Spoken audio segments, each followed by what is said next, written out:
스탠포드 대학교 연구진이 이스라엘 교도소에서 진행한 유명한 실험이 하나 있어요. 가석방 심사관 8명이 진행하는 가석방 심사 총 1114건을 분석한 건데요. 휴식 시간과 가석방 승인율의 상관관계를 보는 실험이었습니다. 결과는 한마디로 극단적이었어요.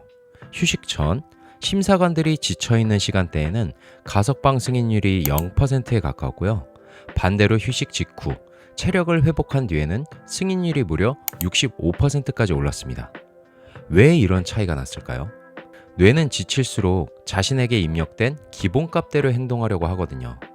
가석방 심사관들의 기본값은 가석방을 승인하지 않음이었습니다. 그래서 피곤할수록 승인하지 않을 확률이 더 높아졌던 거였죠.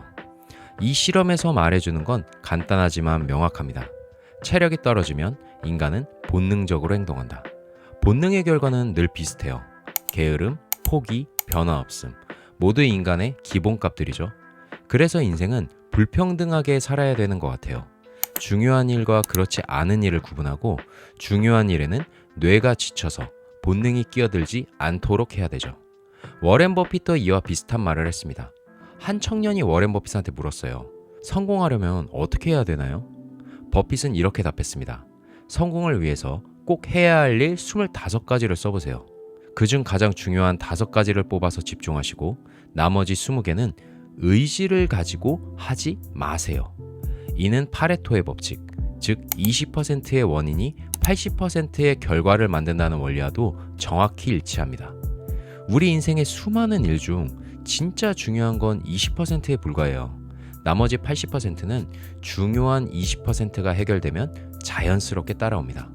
예를 들어서 안정적인 직업 하나만 있어도 소득, 주거, 교육, 노후가 해결될 수 있죠.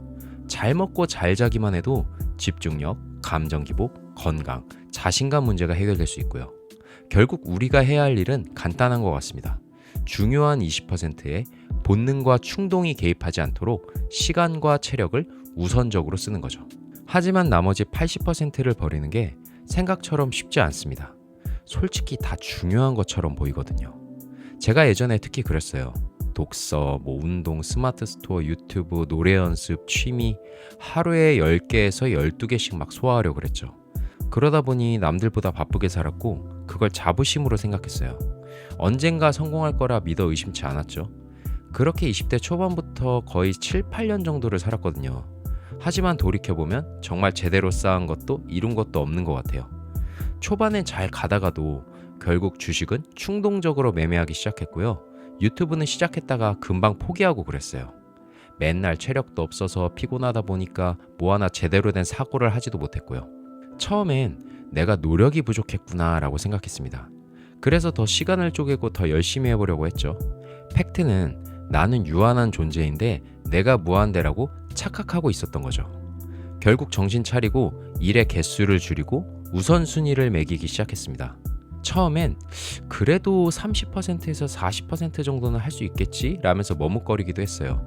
버린 것들이 내 발목을 잡지 않을까 막 불안했으니까요. 그렇게 한 1, 2년 정도 더 삽질하다가 결국 지금은 단 3가지만 남겼습니다. 유튜브, 운동, 회사. 가족을 제외하고 제가 우선순위로 에너지를 쓰는 건 이 3가지 뿐입니다. 나머지는 지금 가끔 마음 가면 하거나 이 정도죠. 결과는 전혀 신경 쓰지 않습니다. 근데 이 3가지에 집중하니까 나머지는 자연스럽게 해결되고 있더라고요. 여기서 꼭 20%라는 숫자에 집착할 필요는 없어요. 이건 상징적인 비율일 뿐이고 사람마다 다를 수 있습니다. 원싱이란 책에서는 아예 20%가 아니라 단 하나만 남겨라 이렇게 얘기할 정도니까요. 그리고 이 20%의 원리는 세부 분야에서도 적용돼요. 예를 들어서 운동할 때 수많은 동작이 있지만 보디빌딩 선수가 아니라면 또 시간이 부족하다면 벤치, 데드리프트, 스쿼트 같이 이런 전신에 자극 주는 운동만 해도 충분하겠죠.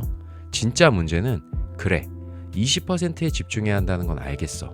근데 80%를 외면하는 게 더 어렵다는 점입니다. 맞아요. 버리는 게 진짜 어렵거든요. 팔 운동을 따로 안 하면 애써 만든 팔 근육이 막 사라질 것 같잖아요. 하지만 버리지 못한 80%는 계속 우리의 불안을 자극하고 결국 두뇌 에너지를 조금씩 갉아먹을 거예요. 그래서 버핏이 이렇게 말한 거예요. 의지를 가지고 하지 마라. 제가 드리는 방법은 간단해요. 습관을 만드는 반대 전략을 쓰면 됩니다. 즉, 행동의 접근을 어렵고 길게 만들면 되죠. 내가 버리고 싶은 80%와 관련된 것들은 눈에 안 보이게 하거나 그걸 하려면 되게 오래 걸리고 어렵게 만들면 돼요. 뭐 예를 들어서 내가 주식을 안 보고 싶다면 주식 어플은 그냥 지워버리거나 핸드폰 막 구석탱이에 어디에다 막 짱 박아 놓아가지고 그걸 찾기 힘들게 만들면 됩니다. 또 내가 원하는 공부만 할 수 있도록 책상에는 그것과 관련된 책만 두고 나머지는 다 그냥 숨겨놓으면 돼요. 마음이 잠깐은 불편하더라도 몸에서 멀어지면 마음에서도 멀어지게 됩니다. 저도 제일 신경 쓰는 것 중 하나가 불필요한 건 눈에 보이지 않게 만드는 거예요. 그래서 저는 책상 정리를 좀 자주 하는 편입니다. 제가 요즘 정의하는 삶은 이렇습니다. 나의 뇌를 잘 파악하고 잘 활용해서 잠재력을 끌어올리는 삶. 무한한 가능성을 위해서는 오히려 나의 유한함을 인정해야 되는 것 같습니다. 오늘 말씀드린 교도소 실험도 워렌 버핏의 철학도 결국 같은 이야기를 하는 것 같아요. 인생의 모든 일은 평등하지 않다. 우리는 더 중요한 것을 위해 덜 중요한 것을 버려야 합니다. 자, 오늘의 결론. 최대 인생의 20%만 챙기자. 그게 과학적으로도 철학적으로도 옳은 길인 것 같아요. 오늘의 영상은 여기까지입니다. 영상이 마음에 드셨다면 구독, 좋아요, 알림 설정 부탁드립니다. 감사합니다. 깨달은 맨입니다.